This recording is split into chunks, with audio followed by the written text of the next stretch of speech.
গতকাল গভীর রাতে জগদ্দল থানার সামনে তৃণমূল বিজেপির কর্মী সমর্থকদের মধ্যে হাতাহাতি এবং উত্তেজনার ঘটনার জেরে আজ থমথমে গোটা এলাকা। গতকাল জগদ্দলের বিজেপি প্রার্থী রাজেশ কুমার এসেছিলেন থানায় অভিযোগ জানানোর জন্য। সেই সময় আচমকা থানার বাইরে জমায়েত শুরু করে তৃণমূল কর্মী সমর্থকদের। খবর পেয়ে ঘটনাস্থলে পৌঁছে ব্যারাকপুরের প্রাক্তন সাংসদ নোয়াপাড়ার বিজেপি প্রার্থী অর্জুন সিং। ঘটনাস্থলে অর্জুন সিং ও তৃণমূল কর্মী সমর্থকদের মধ্যে শুরু হয়। সোমবার সকালে থানা চত্বর এবং আশপাশে যত্রতত্র পড়ে থাকতে দেখা যায় ইট পাথর। স্থানীয়দের দাবি, রাতভর উত্তেজনার আবহে সাধারণ মানুষ আতঙ্কে ছিলেন।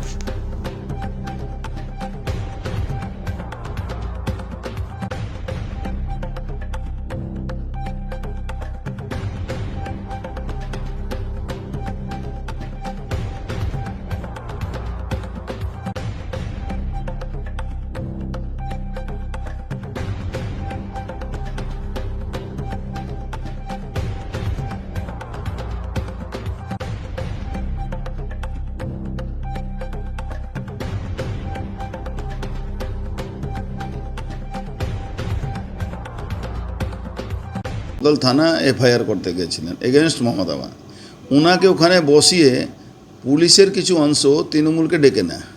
এবার ডেকে নিয়ে বাইরে প্রায় 150 লোক জমানো হয়, ওনার উপরে গালাগালি অসভ্য ইট পাথর ছড়ে আর ওনার উপরে হামলা করে। উনি লিটারালি থানার মধ্যে লুকিয়ে গেছিলেন। তারপরে আমরা খবর পেয়ে যাওয়ার পরে আমাদেরকে দেখেও ইট পাথর ছোড়াছড়ি শুরু করে। তখন যেটা হয় সেটা হয়েছে। ধরুন এই ঘটনাটা এফআইআর করার জন্য আমরা সব ব্যাক করলাম। ব্যাক করে আমরা এই অফিসেই বসেছিলাম। যখন অফিসে বসেছিলাম তখন হঠাৎ আমার ছেলের বাড়ি, যেখানে আমার ছেলে থাকে, ওখানে একটা অল্টো গাড়ি, ব্ল্যাক রঙের অল্টো ছিল মনে হচ্ছে, যেটা খবর আছে। অল্টো গাড়ি ছিল, ওখান থেকে 4-5 জন নেমেছে আর ফায়ারিং আর বম্বিং শুরু হয়েছে। ফায়ারিং আর বম্বিংয়ে ফায়ার করার সঙ্গে সঙ্গে আমাদের ওই ছেলের যে সিকিউরিটি আছে তার পায়ে গুলি লেগেছে আর বোম চলেছে। তারপরে আমরা দৌড়ে গেছি, আমরা কিছু লোক এদিক থেকে ওদিক থেকে দৌড়ে গেছি, তার মধ্যে ওরা গাড়ি নিয়ে পালিয়ে গেছে। তারপরে এফআইআর হয়েছে। অ্যারেস্ট কারা হয়েছে দেখুন, এটা আমি এখন পর্যন্ত খবর পাইনি। আমি যারা ইনভলভ ছিল তাদের মধ্যে 2-1 জনকে অ্যারেস্ট করেছে। প্রায় 21-22 জনের নামে এফআইআর হয়েছে। উল্লেখযোগ্য কার নাম আছে?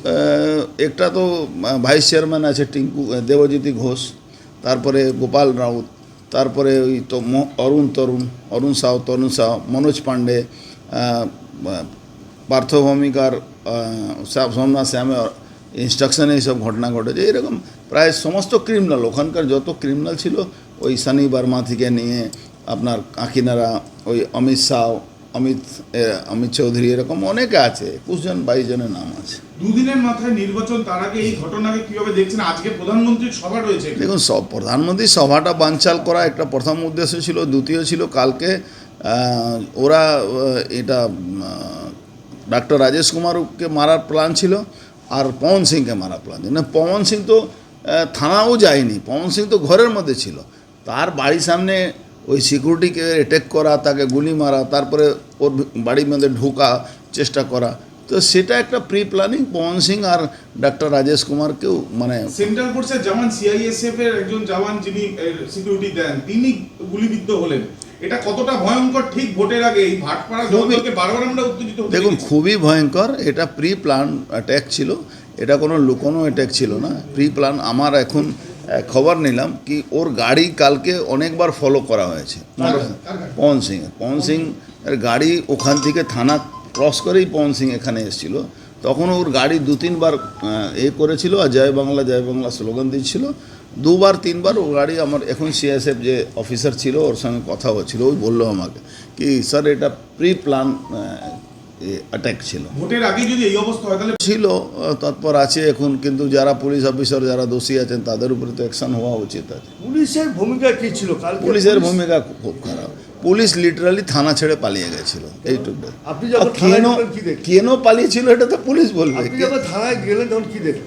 আমি থানায় গিয়ে দেখলাম ডাক্তার রাজেশ কুমার ওনার সঙ্গে 2-3 জন লোক ছিল, তারা লিটারালি একটা রুমের মধ্যে ভিতর থেকে বন্ধ করেছিল। আমি ওনাকে রেস্কিউ করে বেরোলাম আর থানা পুরো খালি ছিল।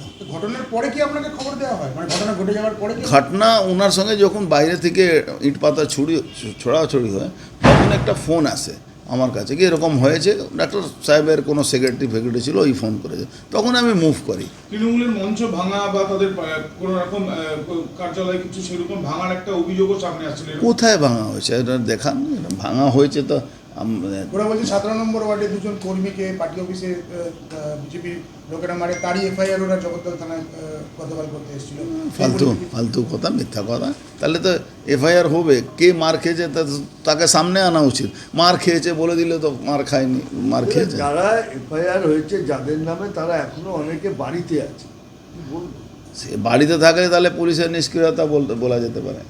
ইলেকশন কমিশনের ইনস্ট্রাকশন এরকম ঘটনা ঘটার পরে যদি বাড়িতে থাকে, থানার সামনে তো দেখছেন না ইট পাতা ছোড়া হচ্ছে, থানার সামনে।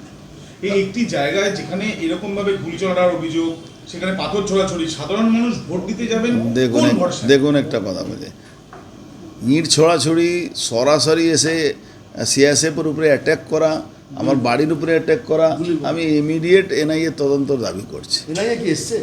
এনআইএ আসেনি, কিন্তু এটা তো এনআইএর কেস, এটা তো গুলি আর বম এমএলএর উপরে চলেছে, তো ইমিডিয়েট এনআইএ তদন্ত আপনি করা। বলছেন এটা কি পরিকল্পিত? একদম এটা পরিকল্পিত। ও আমাকে এখনই বলে জাস্ট আমি, কারণ কি পরিকল্পনা? আরে ভাই, যে ক্যান্ডিডেট আছে তাকে মেরে দাও, ঝামেলা শেষ হয়ে যাবে, আর কি আছে। দাদা, তৃণমূল বলছে যে মারলো বিজেপির কেউ গ্রেপ্তার হচ্ছে না, তৃণমূলের সবাই ভাই মারলো বিজেপি, যদি মারতো বিজেপি তো নিশ্চয়ই গ্রেফতার হতো, কিন্তু মেরেছে কোথায়? Doctor Rajesh Kumar, retire IPS, তার উপরে হামলা করছে। কোথায় হামলা হচ্ছে? থানার উপরে। এরপরেও নির্লজ্জতা আর কি হতে পারে? তীব্র উত্তেজনার সময় একটা ভিডিওতে আপনাকেও দেখা যাচ্ছে আপনি ওখানে কেন উত্তেজনা? আমার উপরে অ্যাটেক হবে, আমি ফুলচন্দন, হ্যাঁ ফুলচন্দন দেখছো না, এটা আমার ফুলচন্দন নিয়ে পুজো করার তো আমি ভাই লোক না। আমি মার খেয়ে রাজনীতি আমার বাবা কোনোদিন শেখায়নি। সিআরপিএফ এর সঙ্গে কি আপনার লোকাল পুলিশের কি কোনো দস্তদস্তি কি সেই সময় হয়েছিল? না, ওরা পুলিশ যখন এসছে, এর এসিপি একটা তৃণমূলের দালাল আছে, ও আসার পরে আমাদের সিএসএফের উপরে হামলা করেছে স্টেট পুলিশ, এটা ভিডিওতেও আছে। রাজেশ কুমারের নামে 107 একটা মামলা করা হলো। আচ্ছা, রাজেশ কুমার মধ্যে 107 যখন করেছে, রাজেশ কুমার তো বলেছেন কি ভাই, উনি তো দেখুন, উনি তো এতিপেতি লোক না, একজন অতদিন ধরে প্রশাসন চালিয়েছে, তা আমার উপরে কেন তুমি এটা 107 কেটেছো সেটা তো জানতেই চাইবে যে মানুষটা। তার জন্য উনি মমতা ব্যানার্জি উস্কানি, অ্যাকচুয়ালি মমতা ব্যানার্জি উস্কানি দিয়েছে, রাজেশ কুমার আমাকে নন্দীগ্রামে হারিয়েছে, ওর থেকে তোমরা বদলা নেবে কি নেবে, এটা তো কেস মমতা ব্যানার্জির উপরে উস্কানি কেস হওয়া উচিত ছিল। থানার গেট আটকানো ছিল। থানা গেট আটকানো ছিল না, যে কনস্টেবল ছিল ভয়ে কাঁপে তালা লাগিয়ে পালিয়ে গেছিল, গেট আটকানো ব্যাপার না। থানায় ডেকেছে এদেরকে, আবার থানায় পালিয়ে গেছে, কনস্টেবলদের তো দোষ নেই রে ভাই, করেছে এখানে এসিপি, পুরো গেম প্ল্যান এসিপি পুরো গেম প্ল্যান এসিপি লাগে। স্যার, আজকে প্রধানমন্ত্রী আসছে, গতকাল